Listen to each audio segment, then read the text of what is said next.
To discuss an unpopular opinion, some of my least favorite or worst exercises that I can think of for vestibular hypofunction. Cawthorne Cooksey exercises have been around for a while. They're prescribed as a home exercise program. It's an easy process to follow. It's still commonly prescribed. But are Cawthorne Cooksey exercises effective?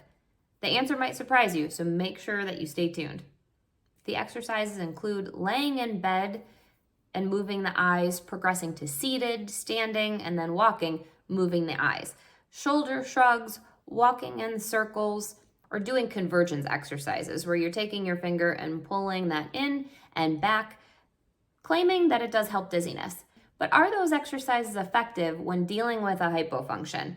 Meaning one ear is weaker than the other, the nerve itself. No, those are not the most effective exercises that you can do. The gold standard exercises are going to be gaze stability exercises. It's recommended that you do 12 to 20 minutes of gaze stability exercises. What are those? I'll make sure to include examples of the best gaze stability exercises you can do right up here. VOR near, VOR far, VOR times 2, imaginary VOR, eye then head shifts, and then my letter reading.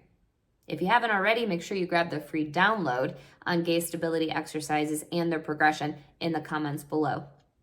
So by far, those are the gold standard, hands down, the best exercises to do for hypofunction. The second best thing you could do when looking at the research is walking. It's recommended that you get 20 minutes of walking, starting slow, working up to your normal pace of walking, adding in head motions as your dizziness subsides, 20 minutes a day. So even if it is just 5 minutes 4 times a day, I do not care. It all accumulates, and as long as you get 20 minutes a day, the research says that's the second most effective way to get that vestibular system healing. The third recommendation for treating a hypofunction is going to be balance exercises. So that could be static or dynamic. A lot of people are going to start with heel to toe, standing in the corner or opening up those feet a little bit, standing on one leg for 30 seconds. And then we would advance to slow marches, heel to toe walking, step ups on a stair, or even lunges on a step, making sure we get more dynamic and functional as we go along with your balance training. The evidence also suggests that that is a 20-minute contribution each day. So we have gaze stability, walking, and balance all 20 minutes a day, most days of the week. The fourth layer that I will throw in is habituation. And habituation is basically an exercise protocol of repeated exposure to a stimulus that bothers you until the brain tamps down its response and no longer causes dizziness.